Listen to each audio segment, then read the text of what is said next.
Fantastic. Thank you for joining us. We're going to get started in a few minutes. We're going to wait for some other people, of course, to join. I know people will be joining throughout the evening, but we'll give it a few more minutes, okay?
For you all that are just joining us, we're going to give it a few more minutes for people to come in, and then we'll get started. Thank you.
All right. Let me see if my panelists are all on here. I see Michelle and Nicole. Matter of fact,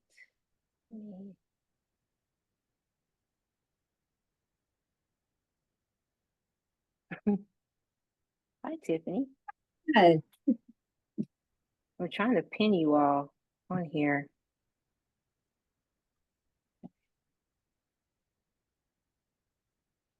All right. There we go. All right. All right. Let me make sure I don't have anybody in the waiting room. All right, we don't. Well, good evening, good evening, good evening. Thank you so very much for joining us this evening.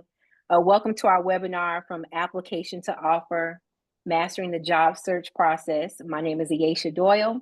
I will be the host of this important discussion that we're having this evening. I am the founder, CEO of the True Human Resource, which this is the True Human Resource is bringing this free webinar to you all.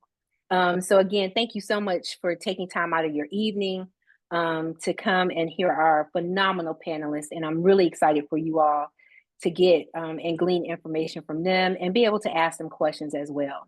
So in today's evolving job market, both job seekers and recruiters face unique challenges and opportunities. Hiring practices are changing. AI is becoming a bigger player in recruitment, and candidates must navigate a highly competitive landscape. That's why we've gathered this powerhouse panel of talent acquisition experts to share an insider knowledge and strategies on hiring in 2025 and beyond. And so before we dive in, just some housekeeping things for you. Make sure that you are on mute. Of course, while we are having this, look, I'm trying to put my stuff on mute right now. I tried to put my phone on there, but my watch keeps dinging. So make sure that you have your phones on mute so everyone can hear the panelists. We encourage you at any time during this webinar. We want your participation. Feel free to drop your questions in the chat box, and we'll get to those at the end of our session. And if you don't put anything in the chat box, feel free to chime in at the end, okay? All right, so now let's meet our incredible panelists that we have here. We have a stellar group again of talent acquisition specialists from diverse industries who bring years of experience in recruiting, workforce planning, and employer branding. So let's welcome our panelists. So I will start with Ms. Tiffany Allen. Tiffany has been in the staffing arena for over 14 years. She started her career in inside sales and worked for several companies, including Sage Software and Equifax. After many years in sales, she realized she needed something more fulfilling. So she decided to try recruiting and loved it. Tiffany worked for a few staffing firms and then decided to try corporate recruiting, where she worked as a contractor at the Home Depot. She realized that she missed the staffing agency world, and she decided to join Vaco as an associate director. And that's where she is today. The fast-paced, busy agency world is where Tiffany thrives the most. She thoroughly enjoys Vaco and is grateful to work there with her many friends whom she's worked with previously. That's always good. Outside of her career, she enjoys traveling with her husband. She has a 7-year-old son, as well as trying new restaurants, shopping, reading self-help articles, and watching movies. And I will add in there, because she's a personal friend of mine, she loves to dance. The next individual that I will introduce to you is Michelle Farrell. Michelle has extensive experience in full cycle recruiting, talent management, and process improvement. She has a proven track record in optimizing recruitment processes, implementing applicant tracking systems, and enhancing employee engagement. Michelle has successfully led hiring initiatives across diverse industries, including HR, corporate recruiting, and high volume staffing. She excels in stakeholder coordination, compliance, and data-driven talent strategies. With expertise in multiple HRIS and ATS platforms, she has a strong ability to streamline hiring processes and improve operational efficiency. Her skills include strategic talent planning, diversity and inclusion initiatives, and leadership development. Michelle holds a Bachelor of Science in Psychology from Tennessee State University, HBCU, and is a certified internet recruiter. Michelle, and also too, let me go back. Tiffany is a graduate of Clark Atlanta University. So we have all our panelists went to a HBCU, so that's phenomenal. Last but certainly not least, we have Ms. Nicole Jones. Nicole is a people leader, an author, entrepreneur, and life empowerment strategist. I love that, a life empowerment strategist. She is the founder of TPF Global, Tennessee State alumni here. Okay, I see you, Angela. Nicole is the founder of the TPF Global HR Solutions, a strategic HR consulting and global workforce development company committed to building positive work cultures through sound HR practices, passionate leadership, and collaborative solutions. As a respected thought leader in human resources, Nicole is passionate about holding employers accountable for creating thriving environments in which employees feel empowered to contribute and succeed. Amen. Professionally, Nicole has more than 20 years of experience in HR and talent acquisition, and thoroughly enjoys leading, motivating, and developing people. She has worked in leadership roles for Discovery Communications, Randstad North America, the state of Georgia, and IBM, to name a few. Nicole has an educational specialist degree in educational leadership and administration, a Master of Arts degree in organizational management, HR, and a bachelor's degree from the FAMU, Florida A&M University, in public relations. She is a member, we're going to forgive her for this, but she's a member of Delta Sigma Theta Sorority Incorporated and actively involved in her community through countless volunteer efforts to provide career solutions on the other side of the table. Nicole is also the founder of You on Paper Resumes. Okay. A resume writing and career coaching service to assist job seekers with strategies needed to obtain the careers of their dreams. So, ladies, thank you all so much for joining us. As you can see from just their resumes alone, right? That was just a small piece that I gave to you all, but these ladies are phenomenal. So we're going to dive into our discussion, what you came here for. I'll be asking our panelists some key questions about hiring trends, recruiter insights, and how job seekers can stand out. And so panelists, feel free to jump in and share your thoughts, as I ask the questions, okay? All right, so the very first question that I had, when you're reviewing resumes, what differentiates a good candidate from a great one, even before you interview with them? Feel free to jump in. I'll go. Okay. Well, first, there's always going to be those skills that are needed for any role. So those are going to be like the skills you have to have, right?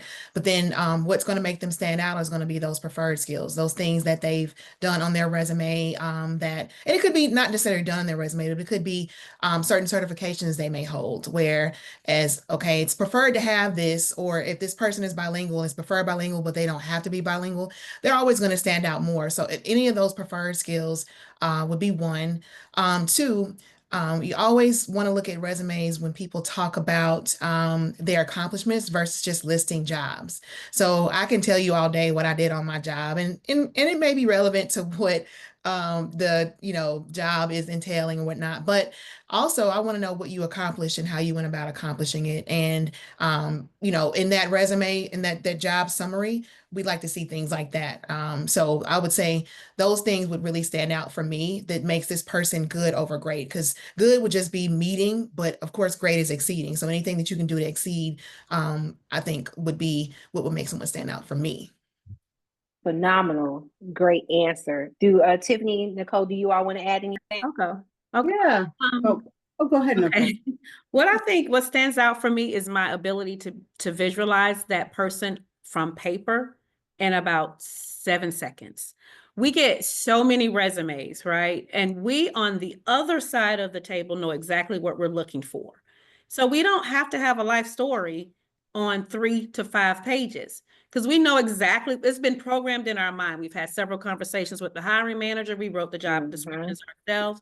So the ability for someone to convey what we're looking for, because ultimately that's all we really care about, right? A lot of times when I tell my clients, I don't need your life story. The hiring manager or the recruiter for that position does not need to know everything you did on a job they know nothing about. They need to be able to see how you can do what they're asking you to do.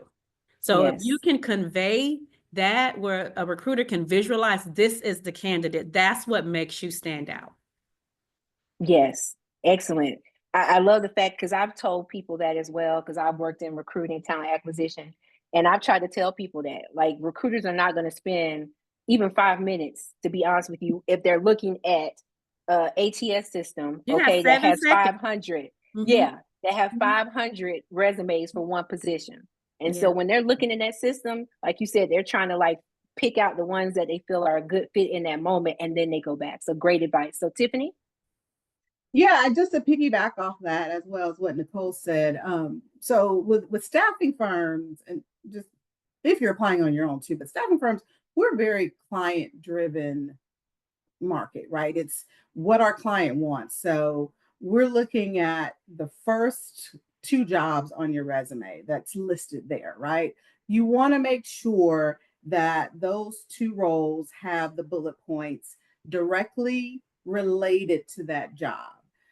If you're applying for a job and that your resume doesn't have the last 2 jobs, or the most recent jobs don't have anything to do with the job that you're applying for, the recruiter is moving on, right? So you want to get that quick hit, right?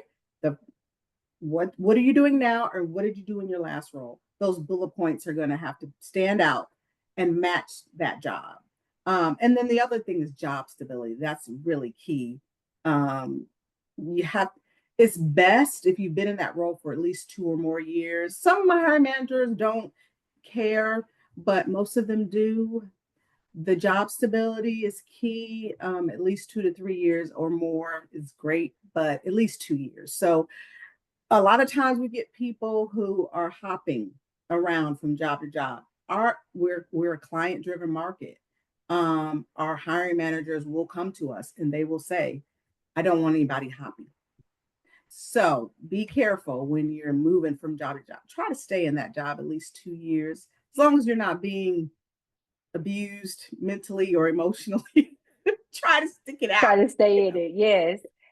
I think, and that's really interesting that you say that too, because when I think about today and our young people that are coming into the job market, some young people are not staying in jobs for even past a year, to be honest with you.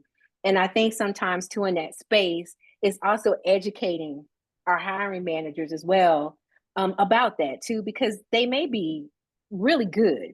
We got to think about the who we're looking at. And so if they just graduated last year, well, let me say in 2023, and they're already looking for a job, listen, that's what if they don't like it, if they feel like they're not getting paid enough, it's not fulfilling, it's not what they were sold in the beginning, they're going to look for something else, right? Yeah. And so I think that's something to be mindful of too. So before I move on, I just want to ask, and you don't necessarily have to, if you don't have an example, you don't, but can you give an example of a resume that made you say, we have to talk to this person, and why?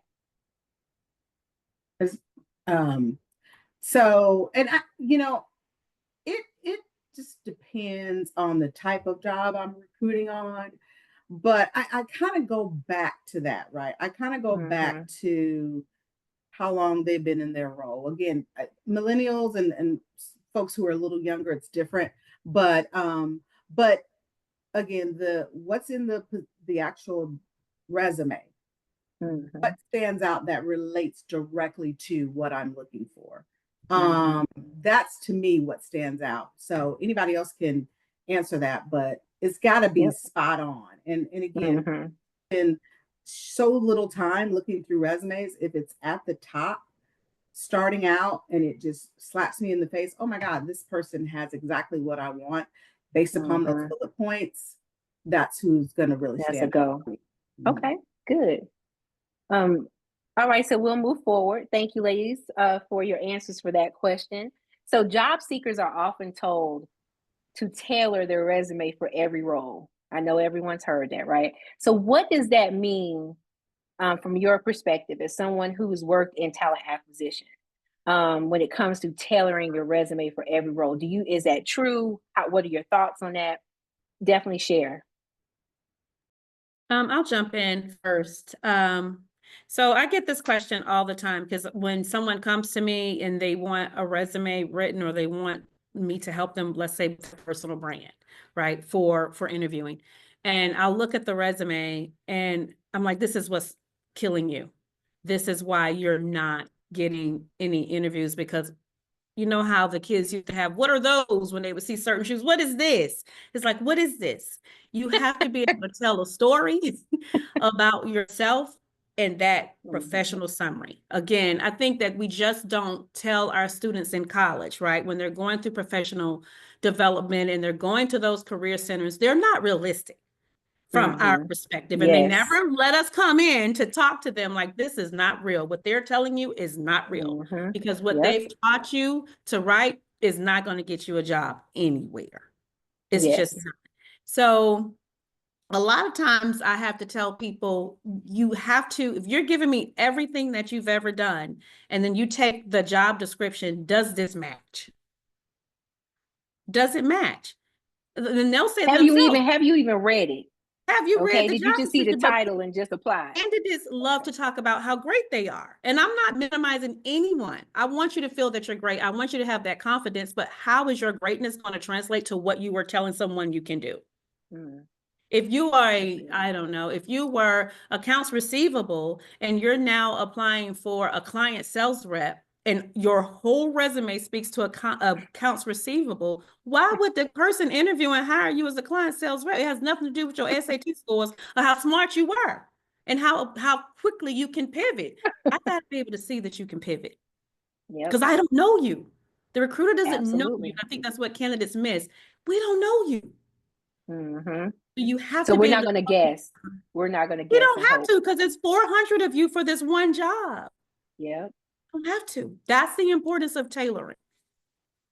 I love that answer. I'm gonna say I'll piggyback off of that also too, and we're in the age of technology. So let's talk about how now we are using AI, and I know we'll dive probably into that a little bit deeper, but we're using AI now to even screen resumes, right? So Hmm. if anything, we're looking at keywords. So it's also really good for you to go through a resume. And I'm gonna be honest, even from a technology perspective, ChatGPT. I mean, it's a tool that is now becoming very popular, but it's also a great AI tool when it comes to doing your resume to tailor to specific jobs based on keywords. So you can literally take a job description, put it in ChatGPT, take your resume and do the same. Now, of course, you want it to still be realistic, but what it's going to do is going to take your resume and probably either add some things or move some things around to make it appear relevant to the job that you're recruiting, that you're interviewing for or want to interview for. So I would say definitely that trim some things down if you need to, like what she was saying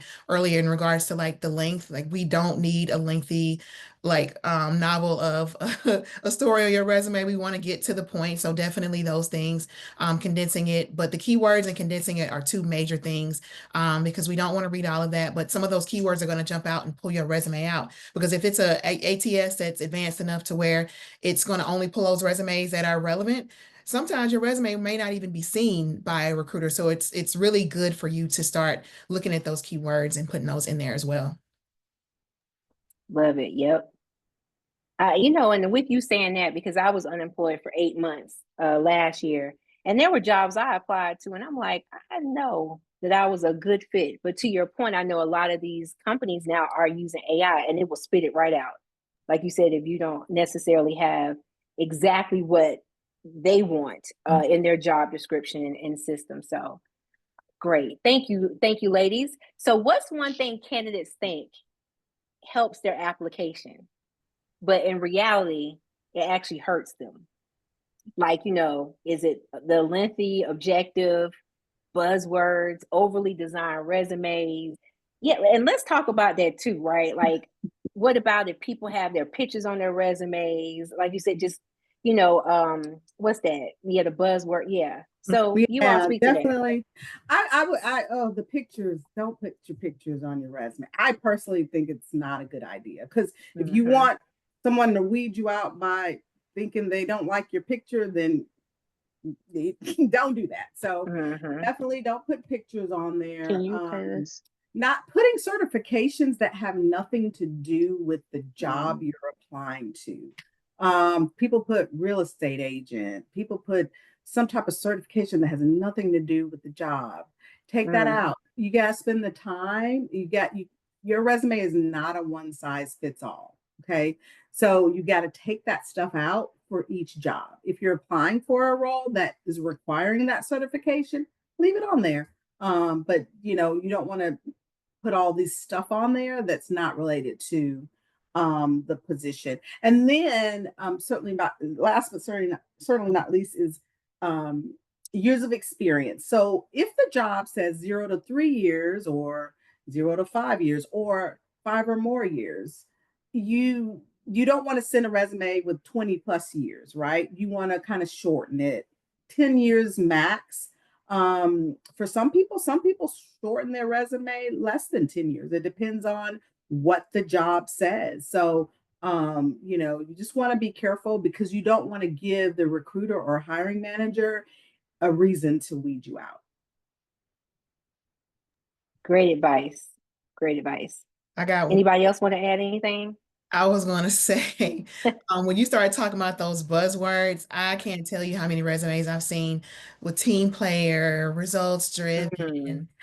What does that even mean in terms of what you're actually like trying to get? So for instance, if you're saying you're a team player, in reference to what and how is that relevant to what this job entails? I mean, it's great. We all should be team players, but be more specific with that. So that's the time when we're going back to achievements, talking about like what you did and actually show quantifiable results of like something that you did versus just saying I'm a team player, I'm results driven, because a lot of resumes say that, especially in their summary, results driven, XYZ, and it's just like Let me go look at mine because mine might have that in there.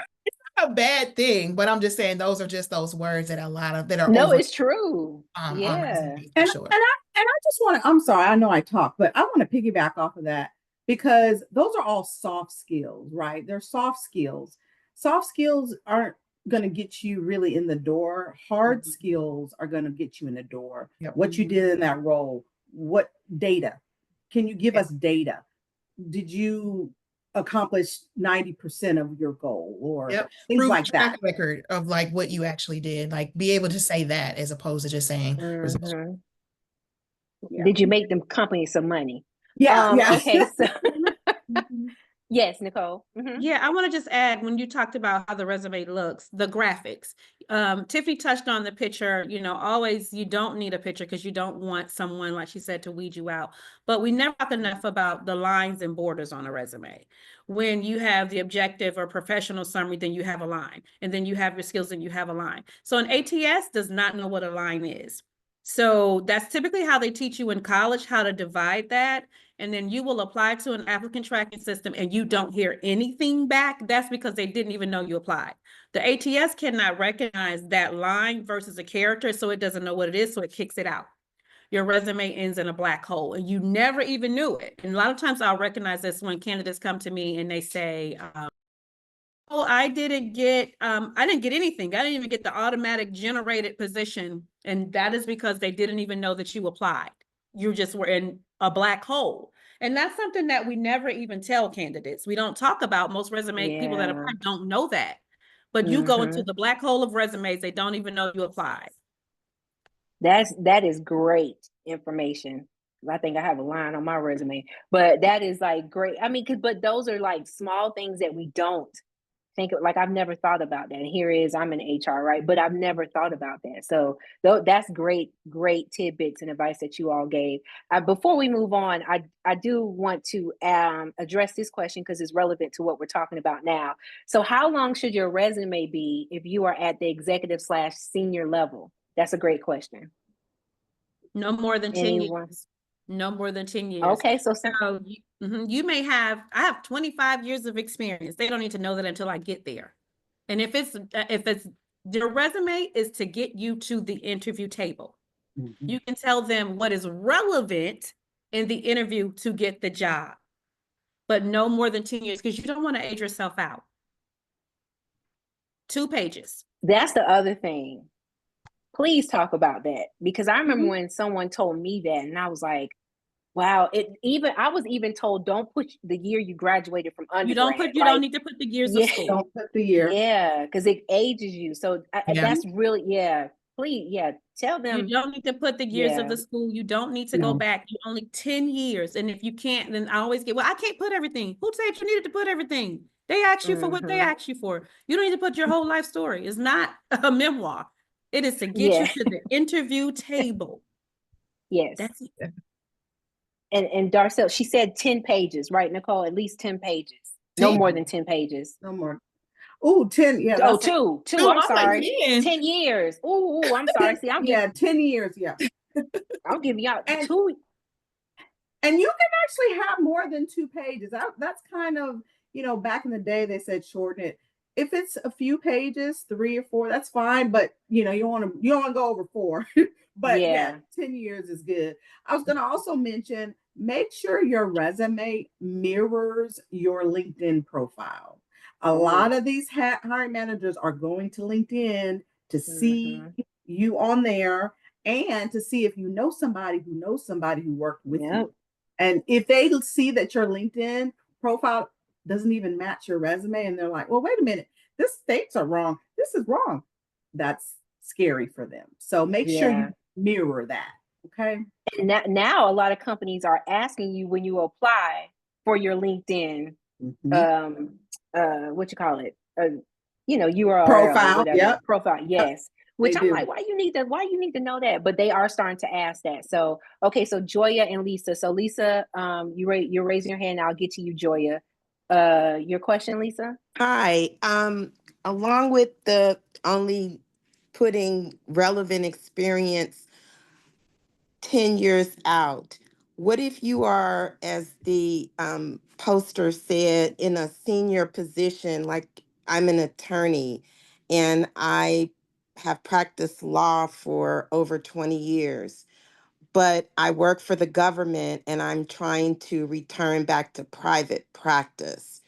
How do I link in my current experience, not necessarily practicing law at the government, to how do I explain or my transferable skills when my most relevant experience in private practice was 20 years ago? I'm trying to understand how I can make my current experience relevant to going back to private practice. That's a good question. I'll be honest, Lisa, I'm sorry. It's going to be really hard. I mean, it's going to be a challenge because what you're competing against is people who have that current relevant experience. So that's going to be a challenge for you. And I'm going to have somebody else chime in, but the only thing I can think, because I've had attorneys who had their private practice and wanted me to help them, and it's just been hard. It's been hard because of the competition.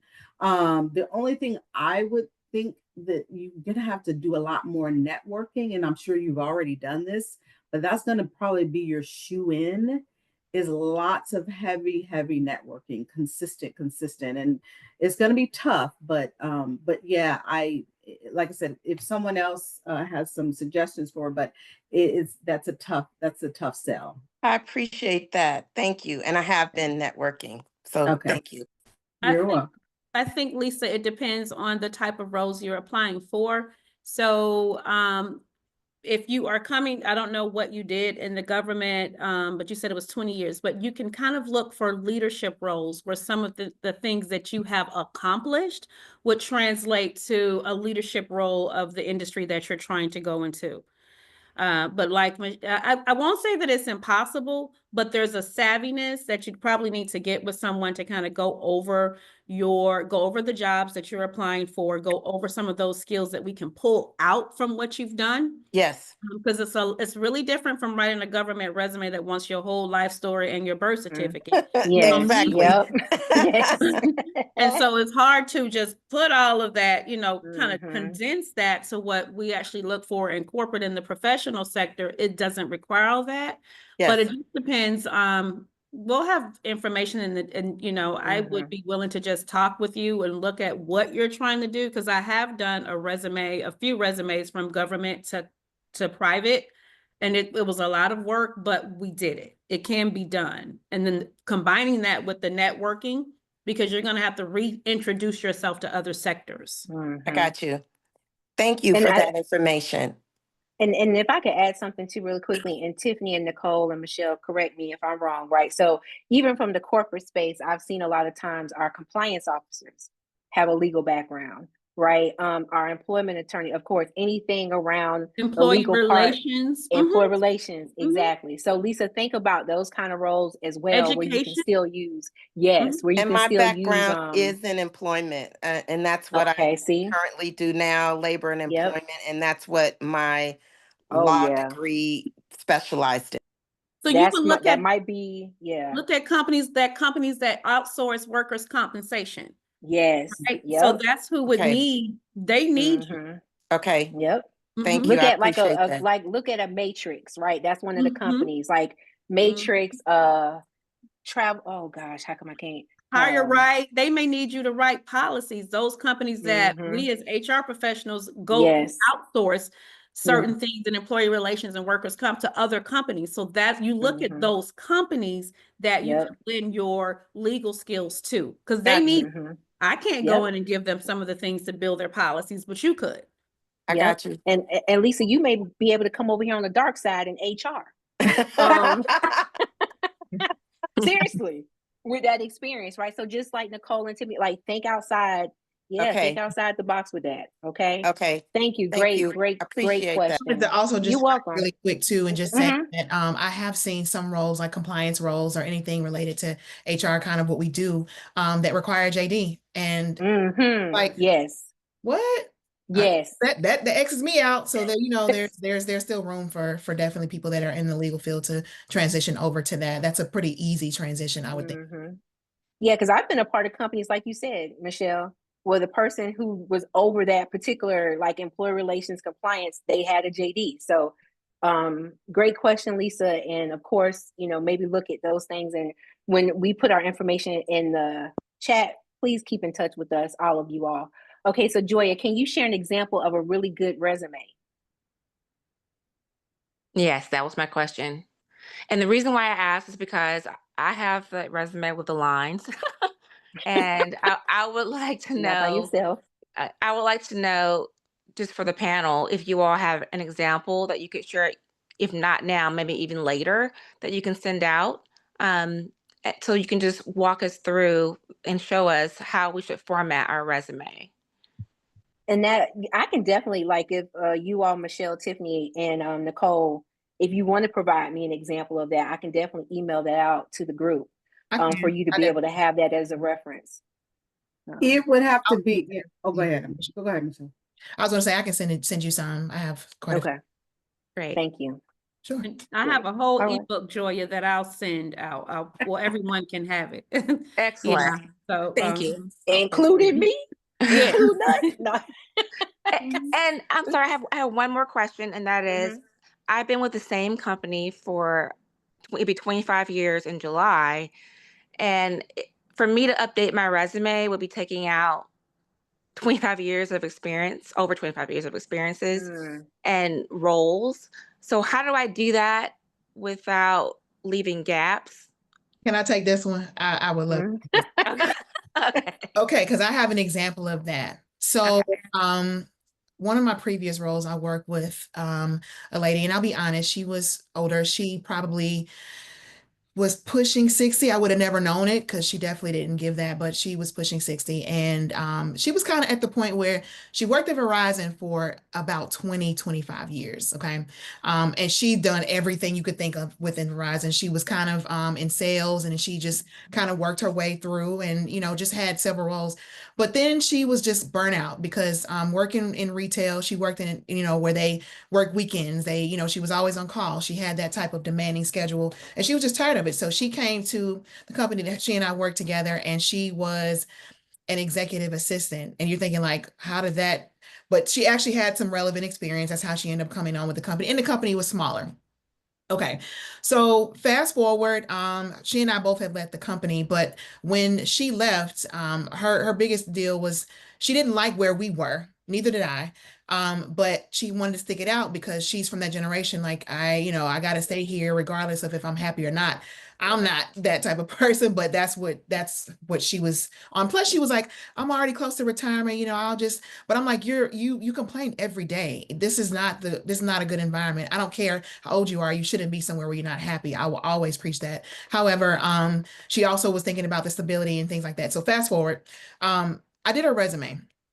And when I did her resume, that Verizon job was tough because, like I said, she was there since like early 2000s.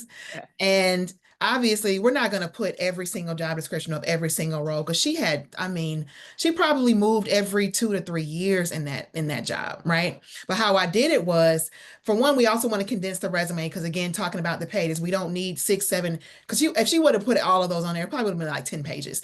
So I condensed it, and I made one job listing, I listed one job, right? But then the roles, I might have put the roles on there and I might have put like bullet points, but I didn't put the description because we don't need to know all of that from 12, 13 years ago, but going back to that 10-year mark, right? So I might have put she was a market manager from 1991 to 19 whatever, and then I just put the jobs, but then I still had total that she was at Verizon from whatever year to whatever year, but I didn't go in detail with all the jobs to condense it. And she's working for Coke now, and that's not Coca-Cola, but the Koch, I think it's called pronounced Yeah, the Coke. Koch Yeah. brothers are, And yeah. yeah, Mhm. and she's doing very well. And I mean, just with those, and I condensed it to 2 pages. And I'm not bragging. Wow. That's just how you That's great. have to do it. Because yeah, I've actually had 2 people like that have been with a company so long. And you don't want to discredit Yeah. that to be like, okay, well, you said you've been in this company 25 years, but your resume only says 10 years. No, you want to put those years because it's at that same company, which Right. does show that great tenure and stability, which any company would love. Sometimes it can age you out, but we don't even, I mean, age discrimination is a real thing. We can't help that. And if they Yeah. hire you, then so be it, on to the next. But I do find that if you condense it like that to where you're not putting all those job descriptions, but just putting the titles and then maybe put the job Mhm. description of like the most recent role, you'll be fine. Mhm. Okay, And also great. too, if they're discriminating because of age, that's not a company you want to be with anyway. That's- But You're no, right. that Thank you. no, Absolutely. that's really good. No, thank you. So again, y'all, we're gonna leave our stuff in the chat so you can reach out to these ladies as well. Don't reach out to me for your resume, okay? But Matter of okay. fact, yes, I might send that resume to you. So That would be so Okay. this is awesome. a great example of how I did that. Excellent. That's That'd be great. great, Okay. Michelle. Thank you. Sure. I love, okay, Angela says sometimes ego drives wanting to include everything. Lessen ego. Now, that's good. That's really good. I was just getting ready to say that to Mhm. Joya really quickly because Joya said, I have all these years of experience, and I could hear her passion for that. And when Yeah. we go to interviews and we hear all of that, the recruiter, they're only envisioning you for right then and there. And they don't so probably you have check to out. kind of check that ego and check Yeah. all those accomplishments and all that hard work at the door, because at that company, you brand new. Mm-hmm. They Brand don't know new. you. Like you all keep saying, like they don't know you. Yep. Should you put your social media links on your resume? Are you talking about like Facebook and like which? Yeah, link Instagram, or are you talking about LinkedIn? I was about to say LinkedIn. Yeah. Just LinkedIn. No. Just LinkedIn. LinkedIn. Yeah. Okay. All Yeah, right. This is Paul don't put Morrison. your Thank you. don't put your Facebook or your Instagram and make it private. Okay. Okay. yes. No, seriously. Yes. Yeah. Yeah. No. Okay. They I shouldn't. They do don't have have to know another. all that.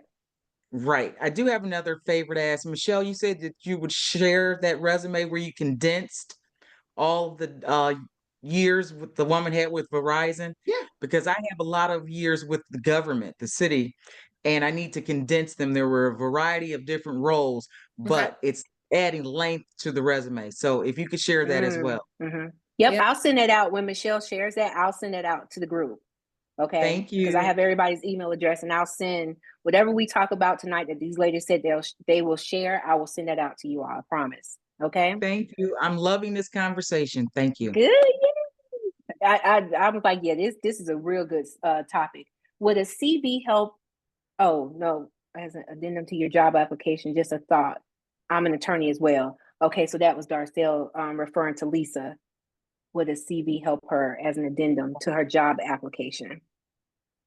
You know, Give context, so I'm an attorney that also sought an alternative career. So having all my skill set helped me. So I'm always happy to connect with you as well. But I would the cover letter good. that highlights her skills to show are transferable. So No, that's great. And see, Lisa, networking. See right there, yeah, that's really good. And Yes. I wanted to also say, I don't, just again, my answers are coming from a staffing firm perspective, and what we don't really look, and I don't know about permanent jobs that you look, we don't really look at cover letters anymore. We don't And either. I was getting ready to say that. No one reads it. Oh. No one reads it. No, No. we want to go straight to the facts, straight to what you did within the last few years, if it's relatable. The cover letters are a little older. It's an older model of applying to jobs, applications. So I personally, if I were you, I wouldn't even do a cover letter. I know they say back in the day, you got to do a cover letter. Unless, yeah, unless they're making you do it. Unless it's required and you can't submit without it. Yeah. But if you can go without it, roll without it. I was gonna say, because a lot of these applications they do ask for cover letters. And yeah, definitely do it if they ask. But honestly, I don't think they're really even looking at them. And they don't read them. They don't. They need to take I want to say, okay, Michelle. Yeah, sorry, itching to say that, but they are all right. I totally agree. I don't read a cover letter. If it saved my life, I don't read them. But I have definitely been in the job market long enough to know that, like, but also to their point, there are some companies you cannot get past that. It's the little asterisk that, so you have to have one. So that's not say that one, it's good to have one and, you know, keep it updated or what have you. But as far as like, if it's not needed and it's not an asterisk by it and you don't upload it. But yeah, it's good to have one, but I'll tell you where those skills and where you could use them if you're thinking about from a cover letter perspective. If you're reaching out to an employer directly, if that isn't, like, say if you have their email address and you're like wanting to just you know, you've applied for the job, but maybe you want to get in front of that hiring manager and you want to send them just a little blurb. And when I say a little blurb, like a paragraph, not a cover letter. Your elevator speech. Maybe you're taking that cover letter and you're condensing that, and now you're saying, hey, you know, my name is so and so, I'm highly interested in the opportunity, you know, here are a few, you know, couple of sentences about my skills. I'd love for you to take a look at my resume, whatever, something like that. But in terms of like a full cover letter, yeah, I mean, no one's reading them, but I still say have one because it's good to have. Great advice. Great. Okay, so let's move on. This is really good, y'all. Are y'all okay with staying a little bit past our time, if you can? Okay, because this is really good. And of course, anybody that has a drop off, of course, you need to do that. But in a market where hundreds of people are applying to the same job, what can candidates do to build visibility before they even hit submit? So like, what role does personal branding play in that? Networking that we just talked about, social media, we just talked about that. Like, how do those things play in visibility when you're applying for jobs too? Research, know the company that you're applying to. So if you are an accountant or an account rep, and you feel that I can just apply to every account rep role, kind of blanket, no, every company has a culture. Every company has a way that's going to differ from the next one. So do your research. Now we have LinkedIn, so you can find the connections of people that work there. Send them a message, get resourceful. I have a staffing background, Tiffany. That's how I started moved into HR from staffing. So we used to call the receptionist. You can ask, hey, who's the hiring? Do you know so-and-so? You've got to go the extra mile in this market because it's competitive. Call and find out who the hiring manager is. 9 times out of 10, the receptionist give you all the information. The gatekeeper is going to give you everything you need to know because she's just talking. He's just talking. So you've got to go the extra mile and do your research. Great advice. Yeah. I want to add something really quickly with that LinkedIn, okay? Because we just talked about this before we started this webinar. You all, when it comes to LinkedIn, be mindful of when you are reaching out to individuals, right? So if you see someone that works for the company that you're connected to for a job that you're interested in, be very mindful of how you reach out to those individuals. I've had tons of people send me messages and it's like, hi, I saw a job at your company. Can you pass my resume along? And it's not even, and I'm going to be honest, it's like slightly offensive because I'm like, well, you don't even know me, number one, but you're not even trying to get to like know me or talk about the company or, you know, what this role may entail. It's just, can you pass my resume along? So I want to, you know, when it comes to LinkedIn, because I was kind of saying I have a love-hate relationship with LinkedIn because of those types of things, right? And so just be mindful of that as well. So that's just my 2 cents on. Yes, Michelle. Yeah, I love my church finger. Okay, so Yes, Ayesha is right. I mean, LinkedIn, I think we all can say if we're on there a lot, that it's a love-hate. There's times where like it's been really, really helpful for me. I've gotten jobs, Mm-hmm. but it's been times where it's like, come on, people, like y'all. Mm-hmm. And so to your point, one thing I learned, I do this ever so often, but if you're a job seeker and you're looking for a specific role, let's just say you want to be an accountant, we'll say a senior accountant, all right? And you go to this company, when you go to that particular company, if they're on LinkedIn, sometimes, not all, we'll say about 50% of the time, you will see the person who posted it. So that's a great way to be able to reach out. That's the key. Mm-hmm. But a lot of times, like myself, I don't put myself on the post because I don't want those reach outs. I'm just being honest. Sometimes it gets a little excessive. So what Mm-hmm. I'll do Yes. is I may go to that company and you have categories under that company. You have like jobs, you have people, and you can actually look at people. Now it's going to take a little time. And again, this is me, I'm very diligent. Like, you got to be creative with these job searches. So I'll go Yep. on there and I'll look under people, and I may go even specific because you can even filter that to go to the specific area, Atlanta, right? Or Georgia, whatever. And you can see maybe it says, manager or CFO or manager of accounting or something like that. That probably is the hiring manager, or if they're not Mm-hmm. connected to the person that is, that would probably be the more meaningful way of reaching out if you're going to do that, right? Yes. You have what is it, LinkedIn? I can't think of the name of it. What's the one where you got to pay for it? I can't think of it. Oh yeah. Recruiter Pro. Not it's Recruiter Pro, but it's I'm talking about for job the seekers. other one where you can like send them I don't know. messages and Yeah, you can like, send messages. So like there's one that you pay, it's like $30 a month, and then they'll Mm-hmm. have specials or whatever. I But think it's Yeah. premium. as a Is job that the seeker, The accelerator? premium. Is that what it's called? That's it. Premium. Premium. I don't LinkedIn know why Premium. that wasn't coming to me, but premium, where you can Yeah. actually reach out, and you could do it technically for free, and you don't have to Mm-hmm. connect with them, and they'll get it like an email. And you could honestly, Yep. and that's the time where you really need to like tailor that. Don't do what people say, like Ayesha said people do, and like reach out, hey, I saw this job. No, let's be professional. Let's actually send them Mm-hmm. something that's meaningful, because you only have those few lines at that one time to make a good impression. So that's a time where you can really reach out and say, hey, I saw this particular role. And I would also take the step to go ahead and apply first.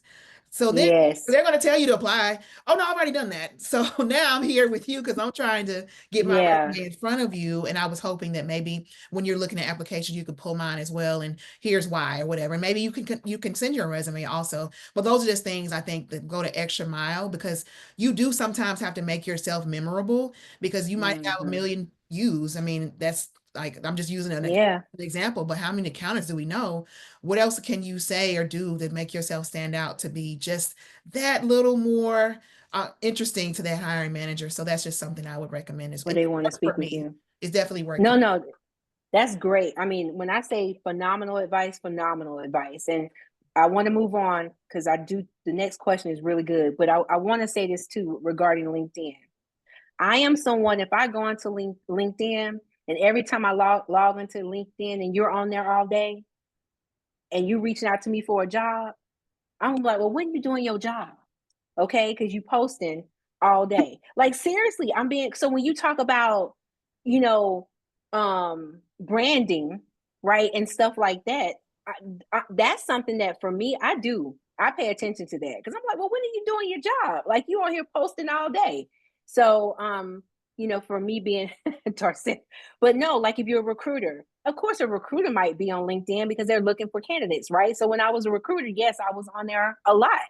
And so those are things that you kind of see. So that's just me, but just be mindful of it. I'm just being honest with you because I know it's not just me that sees stuff like that. Or you're posting, my baby took 2 steps yesterday. That's phenomenal. I think that's great. This is a this is a professional. They turn it into Facebook and Instagram. To be honest with you, I think that's why I have a love-hate relationship with it. Okay, so off my soapbox. So next question. Many candidates feel, oh, this is a good one because I felt this way. Many candidates feel stuck when they get ghosted. What do you wish they knew about what's happening behind the scenes when a recruiter goes silent? And are there respectful ways to re-engage a recruiter a hiring manager? I'm not gonna look at Tiffany over there busting at the seam, right? I wish they knew how busy we were. So companies just don't have a lot of us. They just don't. And rule of thumb, when I first came into HR, it was like one HR person for 250 employees or more. Sometimes I've been the sole person for 400 people. And not to be mean, most of the time we're recruiting, we're putting out fires, we're ordering stuff for employee relations. We're not just sitting there waiting on your resume. We would love to, because most people in HR and recruiting have a heart for people. We would love to hire you, but just how busy we are and how much pressure you're under. If you're trying to hire somebody in a sales role or something that has to do with the productivity of a company, we have pressure from that hiring manager. Keep in mind that one job is not the only thing that we're recruiting for. I got about 40 open requisitions at any given time, or more. Or more, yes. Or more. Or more. It's and also too, I've been in situations before, y'all, where you are actively, you all can relate to this, actively recruiting for a role. And then all of a sudden they say, hold up for a second. Oh, we might be pausing. Budget has a lot to do with it. Yes. And they like, let's hold off for like 2 weeks, right, before we move forward. And then so it's like you want to say something and you try to figure out a way to say something but not really tell. Like you understand what I'm saying? Like, so that's another thing to be mindful of. So sometimes the recruiters really are not ghosting you. Now, sometimes they are. Okay. And I do think it's quite rude. I'm just going to be honest with you. And I'm coming from a space of when I was looking for a job. I thought it was extremely rude. Like knowing that I was someone that has been a recruiter before, and for you not to even acknowledge or just say, hey, thank you, but no, thank you. And especially when you're actively looking and you're starting to just get drained from looking all the time and applying to 1,000 jobs, right? I do think sometimes that can be insensitive. But to your point, Nicole, I also know what on the back end that recruiter may be dealing with, that they have 30 people that they've interviewed. And it's like, okay, my hiring manager is telling me I need to reach out to these 2 though, and I got to get that moving, and I can't reach out to these other 28. Right. So I think might be on maternity leave, or you never know what's on the other side of that. Anything. Yeah. And I was going to chime in from a staffing firm point of view.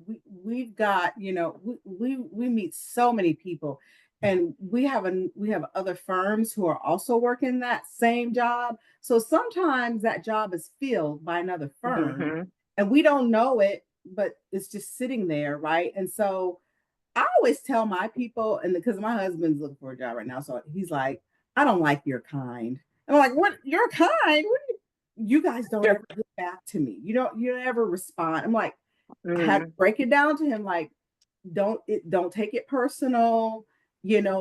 Sometimes we cannot respond to everybody and say, hey, this job is no longer open, or hey, the client never responded to us. A lot of times clients never respond to us. They never, we send over hundreds of resumes every day, and we sometimes get no response, crickets.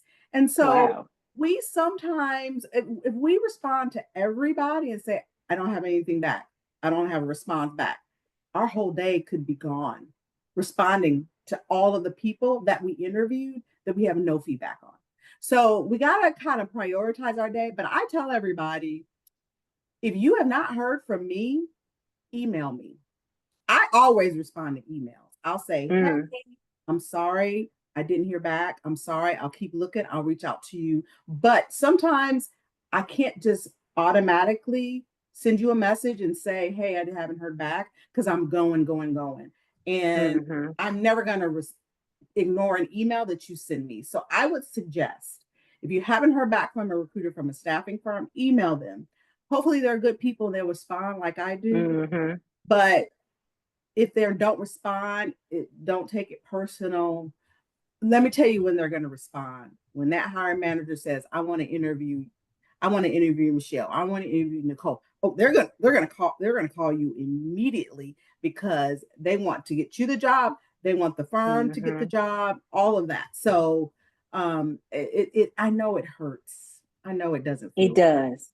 I know. And it's not a great feeling, but I digress.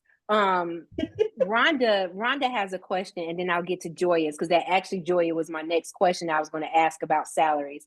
But Rhonda wanted to know about internal hire and movement. Rhonda, do you want to expand on that a little bit more? Yes, thank you so much. So, my question, I wanted to get the panel's take on when you have, 20 plus years experience from one company, you're at a new company where you've acquired, 3 additional years of experience, but you want to transition to another role.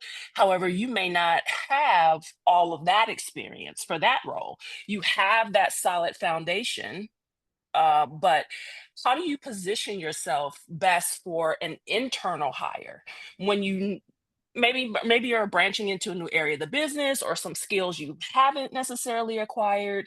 And then so I wanted to kind of get the take on that. And I got you. Okay. Well, first and foremost, that's actually a lot more common than you may think. And I'll say that to say, it's a whole lot easier for you if you are internal than external. I'll tell you that, because Okay. now you're internal, which means you know the company, you know the infrastructure, Mhm. all these things that someone externally just wouldn't know, right? And as a hiring manager, as a company in general, it's a whole lot easier to backfill a position internally, okay, than it is externally, right? So with that said, there's that advantage, and there's also the advantage of you don't really have to worry about too much of a pay cut. Think about if you're going to another company and you're starting over, and now you're kind of having to really start entry level, so to speak. You're not going to get that pay that you're probably accustomed to getting. So it's really good to do that. But I would say, and I've been told this too when I've wanted to do that and within companies, networking internally. Right, you're talking to Mhm. people on that team. You're talking to managers on that team. You're getting to know that manager in particular. And one great thing, and I don't know if all companies do this, but a lot of them do this.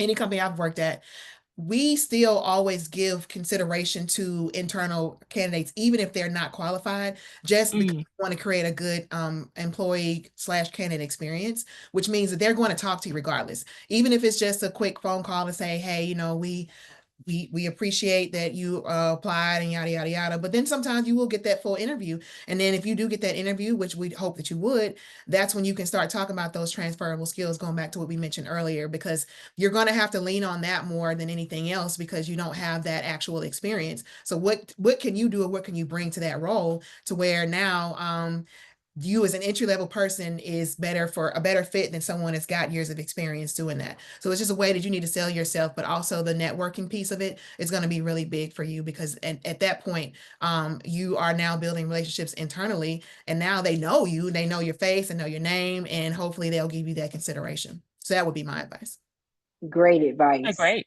I Thank would you. also say too, Rhonda, also reach back out and get to know the recruiter for that particular position, right? Because they can kind of give you some intel on exactly what the manager's looking for, right? And partner with your manager on how you can obtain those skills moving forward, letting them know what it is that you're interested in doing, within the next year or so, right? Because Right. that's your career progression. That's where you want to go. So I think it's sometimes bigger than that too. I think your own manager can help you too, get to that point, Okay. and maybe For speak sure. to somebody, in that department. Yes, Nicole. I have one that is very underrated and most people don't talk about it. In most large organizations or mid-sized organizations, they're going to have a community outreach or community Oh, affairs yeah. agent or someone like that, where they need company volunteers. Whenever you see those emails come out in companies, hey, we're doing a 5K, hey, we're doing this, we're going to feed the homeless for Christmas, volunteer. Yes. Okay. Because you're not the employee on those anymore. You are the employee of the company, but you could be next to the director, right, of the department where you want to go. Always, that is so underrated. A lot of people are like, when I'm I leaving agree. at 5, I'm done at 5. No, volunteer. No, All of those I community yeah. efforts they have. And Okay, that, great. I Thank you. think that's a great, because I will say this, one of the companies I was with, because I love to volunteer, and I was volunteering at the Junior Achievement, like the whole Chick-fil-A where they have the businesses, the assimilation. And I was teaching one of the classes, and this guy just walks in and he's standing there, he's smiling. And I'm like, I don't know who this is. I mean, I knew he was with my company, but I didn't know who he was. So I just keep talking, and then they break out in sessions, and he comes over, he introduces himself, and I introduce myself. Super nice. Still had no idea who this was. Okay. Then after the fact, somebody comes over to me and they were like, that's such and such a CFO. It's like, I had no clue. And he wanted to take a picture with me. He was just super nice. So to your point, Nicole, like, you don't know who you're going to meet at even the volunteer opportunities, right? And then they put our picture in the newsletter. So it was just really, really cool. And so it was like, and at that time my hair was platinum blonde. So if I ever saw him, it was like, that's the girl with the platinum blonde hair who I saw, with volunteering. So I think that's great advice, Nicole. Like, you just, get involved in stuff outside of what you normally would do as well. Yeah. So, And I all don't know right. if you've So, ever heard of this. I just want to say this real quick. I don't know if you ever heard of it. Companies do that. Like, when I mentioned stretch assignment, I've actually seen, like, Racetrack does it, for instance. My friend works there, and they have this thing where you can go work on another team, like actually do that role yes. alongside of what you currently do, just to Yep. see if you like it. But then that's a great opportunity to probably easily move into that role, because now you've done it. You can see if you like it. You might not even be the fit for you once you start working the role. So some companies do that too. That's Yeah. good. Because And I it was may gonna not be what you say, thought it was. Yeah. Yeah. And I was also going to say, that networking is so key. I mean, it opens up so many doors. And sometimes you may have to even go into the office and walk around and meet those people and take them to lunch, or, hey, can coffee? Like, I Yep. someone on the team can help you, maybe meet them for coffee, take them to lunch, or something to get the conversation going where you can meet more people. I mean, this day and age we're a lot of people working from home, but it doesn't help you when you're trying to look for a job. It's especially internally. Going into the office, meeting those people is going to be key. No, all great Right. answers. Yep. So thank you all. So we're going to move to the question that I know a lot of people want to know about, and it was asked. What's your perspective on the best way to handle the salary expectations question, especially early in the process? Is it ever okay to say you're flexible, or does that hurt your leverage? Yeah, let me take that real quick, because so I personally do not ask them what they're making. First of all, they don't need to know what you're making. And so technically the answer to that is, if they ask, what are you looking for? I personally would say, what is the range salary requirements for this position?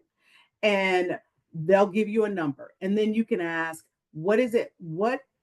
Based upon the range, what are you looking for in terms of the highest range and the lowest range? And then you can give them a number based upon that answer. I think when you tell them your range, you're putting yourself in a position where they will give you the low end of the actual salary range. So you don't want to do that. I did corporate recruiting only for 1 year, and I have seen candidates give a number and they give them exactly that number. And I know that they were able to give them way more. So you want to ask the range, and you want to give them what you need in terms of what they tell you the range of the role is. Because that range is minimum to mid. That's Right. what that range is. They're not going to go up to max. Okay, they're going to give you the minimum to the mid of that range.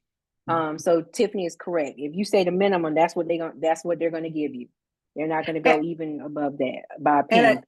And another thing, if you're applying to a job on your own, not through a staffing firm, so don't do this with a firm, but if you're applying for a job on your own, always ask about sign-on bonuses. I have seen people walk away from the table when they could have gotten a sign-on bonus. It's mostly us women. And it's Mhm. sad. And I've seen it. Most of the men, they'll be like, well, do you offer a sign-on bonus? I would like for this.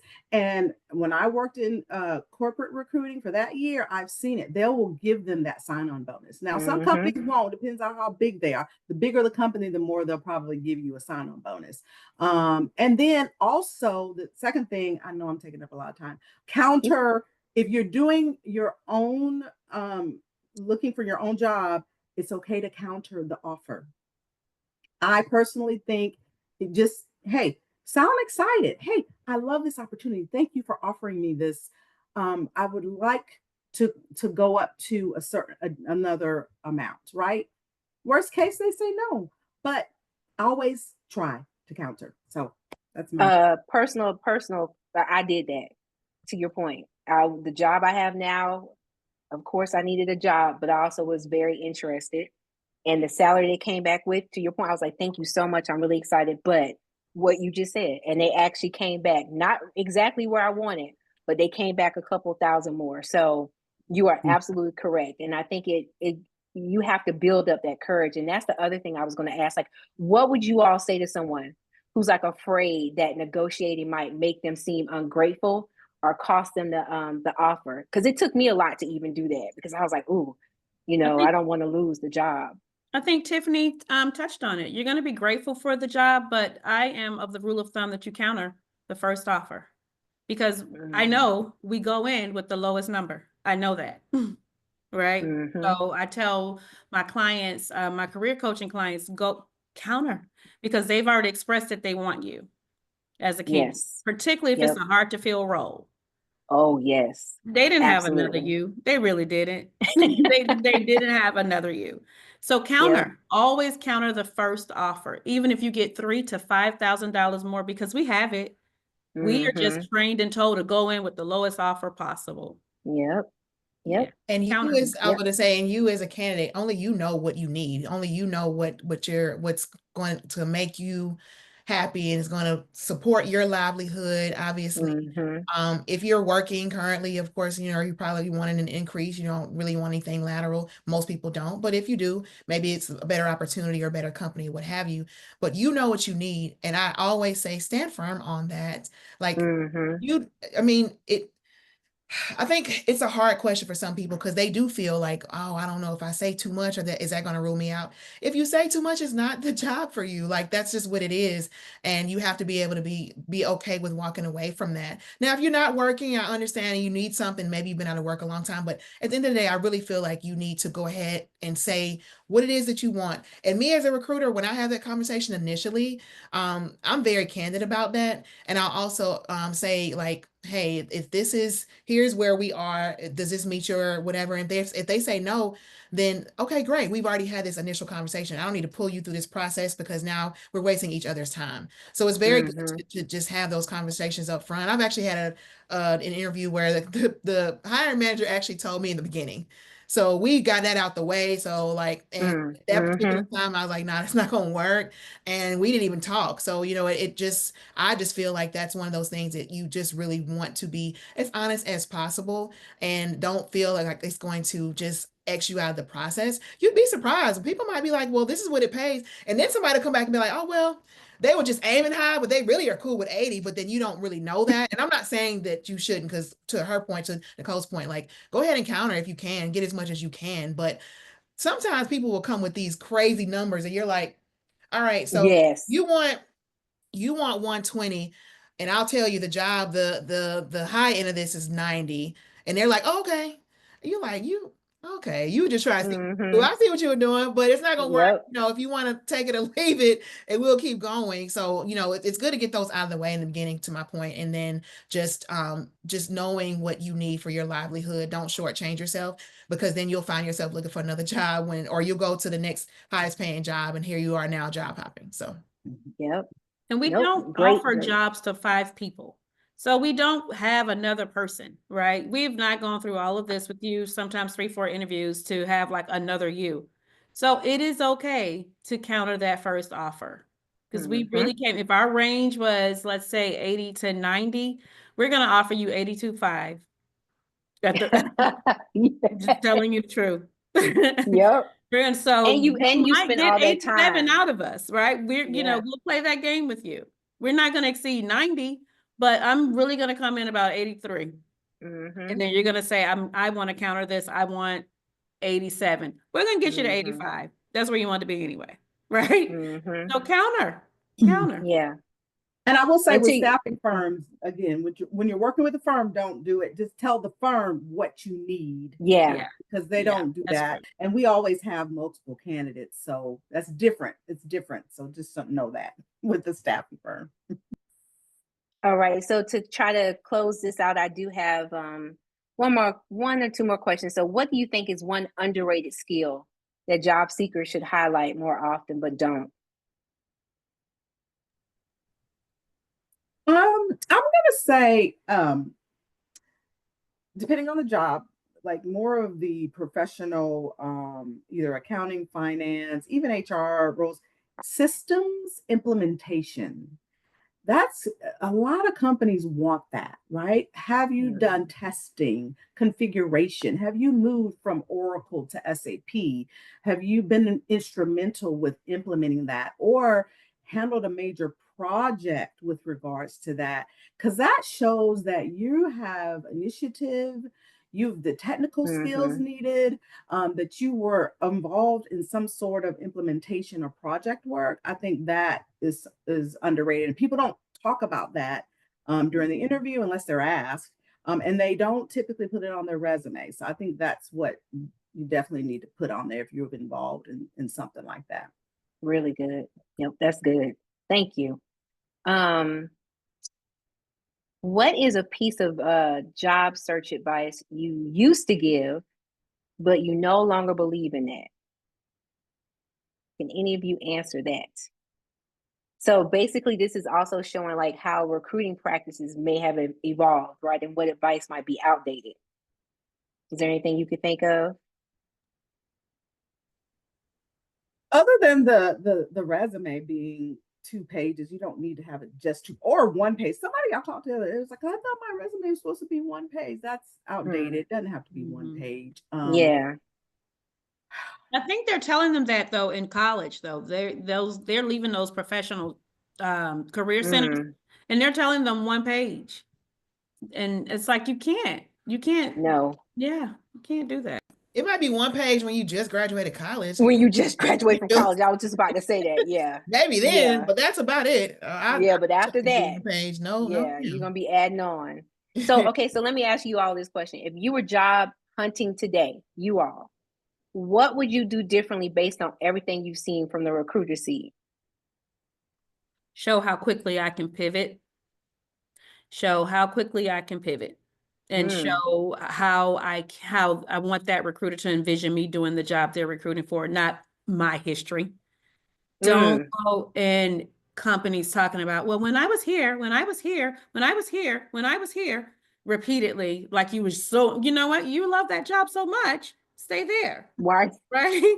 Stay there. We've got to show our ability to pivot really quickly. They've got to visualize you in the role that they're looking for. So speak to them directly. I would also say, Good. very diligent. This is not one of those things. I mean, this is a competitive market. What do they always say? I think it's an old saying that you're gonna treat looking for a job like a job. So anytime you're seeing something, I don't care where you are, even if it's like you go to the bathroom, you got a quick apply, you're gonna always continue to do that because just like all those other people out there who are not working, they have that advantage of just being able to apply all day. You might not have the time to do that, but the minute you have a second, put in an application because you have to stay diligent. The minute you're not applying is going to be the minute that people aren't seeing your resume. Now your resume is at the bottom of the stack. So definitely be diligent when you're applying. Consistency. Also, when it comes to just the jobs that you're interviewing for, if you make it to that point, remember how we were talking about ghosting. Yeah, you might have this one job that's like, man, I really want that job, but then you also have this other interview Well, I mean, hey, they're all interviews right now until you get a job offer. So treat them all the same. You know what I mean? Don't say like, oh, I really want this job at this particular company, but that company is taking 3 weeks to get back to you. Don't let that company deter you from the company, because honestly, that other company may be a better fit for you. You're just looking at the Mm, perspective of, oh, I want to work at this particular company. But I learned that the hard way one time because I was waiting on this one particular company, but this other company really wanted me. And I ended up taking another job, don't get me wrong, but it was like when I got there, I was like, this is what I needed actually, because now mm, I'm able to attain certain skills that I wouldn't have at that other company. So I would just say be diligent with that. Don't get discouraged with the ghosting thing. Just continue to put in your job applications because it's going to happen and it's happened to the best of us. So as long as mhm. you could be like PhD level and have all the skills in the world and you can get Yeah. you're not above it, but don't let that Yep. discourage you and just continue to be diligent with your searches until somebody puts that offer, that right offer in your hands and you can sign that and say, okay, I'm about to start this job. Until then, you're still an applicant, just like all the rest of us. So And I think right now too, and Kanisi, I see your hand, but really quickly, I think this is a really good when I thought of this topic, everything that's going on right now, right? And with the government and people are out here in the job market now. So it's almost like where it was tough before, it's about to get even tougher, right? And so what can you do to stand out? Because now you may have 40,000 more people that are jumping into the job market right now. So, I think anything that you can do to help yourself stand out, do differently that you may have done before is really important. So, Kanesia? I have a question, and it's about degrees. So I hold a doctorate degree, and She I'm just does. and I'm wondering if, I mean, a lot of jobs don't require that. So is it a hindrance for me to have that Mm, education piece on my resume? that's a good question. I'm what's your doctorate in? It depends on what you're applying. I mean, is it a doctorate It's in a what? it's leadership and management. So it depends. Okay. Yeah, and it depends if you're applying for a management or leadership job, I think it's great to keep that on there. Okay. Well, It you depends looking on like where that. I you're was gonna say, applying. Nicole, why you looking Mhm. like that? Yeah, because I once worked in corporate and I listened to a director, well, actually he was a VP, talk about why would anybody ever get a doctorate if they wanted to work in corporate America? Yes. Yes. And I've I was heard that. like, well, sir, Yep. like, dog, but I got it Mhm. once I listened to him.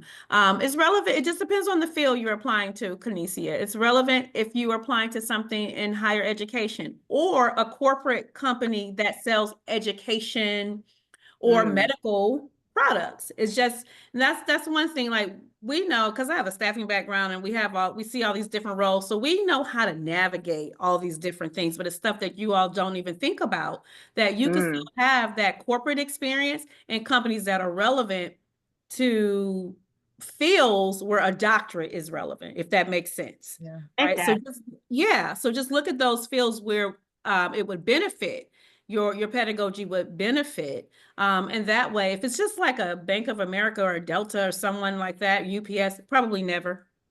And just But take it Mm. off.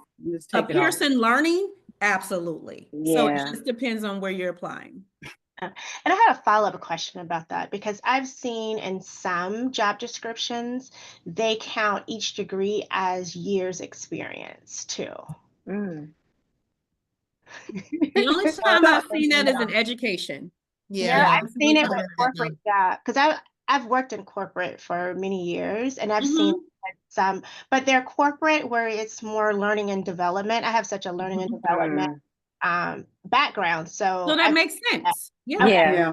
Mhm. And Yeah. I've actually seen it for like master's degrees. You could probably get a little more money with a master's degree but again, it depends on the role and it also depends on the Mhm. company too. Okay. And you worked hard for that. So you use that as much as you possibly can. I'm just being honest with you. That's not an easy feat, sister. So Dr. Kanesia, thank you for that Thank question. you. All I right. was So also gonna. mhm. Oh, I'm Yeah, sorry. I was also gonna that's say okay. one last thing about the what if I knew back then what I know now, Mm-hmm. it's just sell. Like when you're interviewing, if you get that interview, sell yourself. Like that is sell, sell, sell. And it's hard for women, I think, sometimes to sell ourselves. We're so humble and we're like, okay, well, the Yep. resume speaks for itself. No, like you got to get in there and sell yourself and take off your humble hat and really Mm-hmm. get out there and say, this is what I bring to the table. This is what I've done as it relates to that job that you're applying to most recently, your experience. Sell yourself, because of the people who get these jobs that I see, sometimes I'll interview them and I'm like, I know that person's going to get this job because they literally put their sales hat on and sold their skill set, as opposed to someone who could probably do the same job just as fine. But that Yeah. person didn't really sell themselves. They didn't really come to the table telling them, hey, this is what I have and this is what I can do, and give them data to back it up, right? And Mm-hmm. the biggest thing too is teamwork. Like, this is how I helped my team. This is how I helped Yes. my team get from point A to point B. Mm-hmm. So that's key, just selling yourself. So I'm sorry, that's it. And No, you're fine. have your behavior questions and those relevant questions, have your answers practiced. Do not go in those interviews. You Yes. know they're going to ask you, tell me a time when, or give me an Yeah. example of. That is when you sell yourself. Have your Mm-hmm. problem, have what the problem, how it would have impacted the organization or the team, how you directly contributed to resolving that, and what was the impact. And know that Yep. whole scenario and be confident about it. Be Yes. confident. Try not to talk too much, because I have fallen asleep in an interview. Be succinct. I have. It was right after lunch. I don't know why we scheduled that, but he was just really Listen, talking. Just be confident and succinct as possible. Don't give them too much information, but have that scenario down pat.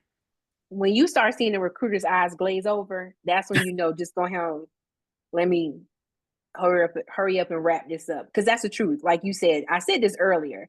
Sometimes the recruiter will check out. They will, if your if your answers are too long, and not getting to the point. So, ladies, this has been phenomenal. We could probably keep going until 9, but I'm not going to do that because I know people have things to do on this weekday. But I really, really, really appreciate all of you being panelists and not hesitating to say yes. So I really appreciate that. You have brought, yes, Michelle, the STAR method. Yes, that's really good. Y'all jot that down if you don't know what that is. The STAR method. And let But me just you real quick, I just want to say too, with everything that they're saying is very true. There was a point in time where I was interviewing a lot and I wasn't moving forward, and it kind of knocked my confidence down a little bit, although I know I was doing well. But some things that I would do just to kind of sharpen my skills, YouTube. I'm a YouTube Yes. university graduate. Go on YouTube. Yep. You will find so many things, but there are a lot of people that have channels dedicated to how to interview, the latest trends on interviewing, things like that, where you can go on there and you can see like questions that more than likely companies are going to ask and how to answer them. And going back to what Nicole said, like even just like practicing those answers, because a lot of those behavioral questions are going to come up on interviews. Tell me about a time when, although, they can be a little redundant, they want to know how you resolved it. They want to know what you did and how you resolved it. So you're going to still have to know those. And sometimes, even if you're giving the same answers to different people, they don't know. Hell, you could even make They sure don't. know, but you just need to be able to answer that confidently, and so I just say that you could be saying what somebody else did and they I'm wouldn't know. telling you, Okay, I ain't saying I don't. did it, but I ain't saying I didn't either. But yeah, I feel like for that, listen, you might as well go ahead and have those questions, like be able to answer those, like practice them to yourself or have them written down somewhere to where you can refer to them at some point, because you're probably going to be asked them in any interview that you're going on. So it's good to just have those skills and practice those skills. Hell, you can do a mock interview. I've done that with people as well, and that's very helpful. So yeah. And so I minimize see using one more thing I can say. Yeah. Minimize using we. So that was something Oh, that was that's taught to good. me very early That's on when I good. was in staffing. That if they come in here and they say, well, you say, tell me a time, and they only can use the word we, which is just a response because you're speaking from, I was on a team and I'm saying we. That also conveys to the recruiter that they may not have done it. They saw it done, but they weren't actually doing it. Right? Yes, So great try to advice. say, Yeah, I did great this. advice. This was the problem, and I did this. We all will generalize, right? And say, well, we did so and so, so and so on the team. Minimize using we when you're in an interview. I'm only talking to you. That's when it's okay to be boastful. That's okay when it's be boastful. So, and I see Tiffany, thank you so much. Tiffany put something in the chat as well. So for the ladies that's still on here, like I said, I will send out Tiffany, send that to me. I will send out actually the STAR method, what Tiffany sent, everyone's contact information as well. I will also include my YouTube channel. This is my plug. Okay.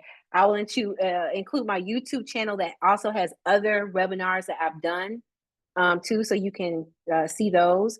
And definitely feel free to reach out to us when I send over the information to you. Any of us can help you with any questions that you have. We are all well-established HR individuals that have worked in talent acquisition and above. So please feel free to do that. I hope that this has been helpful to you all tonight. It seemed like it has. I might do a part 2 because it's been, I think, really good. Look, everybody, okay. See how y'all saying, yeah, okay. So yeah, we might do a part 2. And even talk about like mock interviews and, stuff like that. Just maybe do role play that can help people too. So hopefully you all have enjoyed it. Have a phenomenal evening. Tiffany, Michelle, Nicole, ladies, thank you again so very much. I thank all of you that joined tonight. I appreciate the support. We appreciate the support, and talk to you soon. Thank you. Bye-bye. Good night. Bye, everyone. Bye-bye. Thank you. Bye.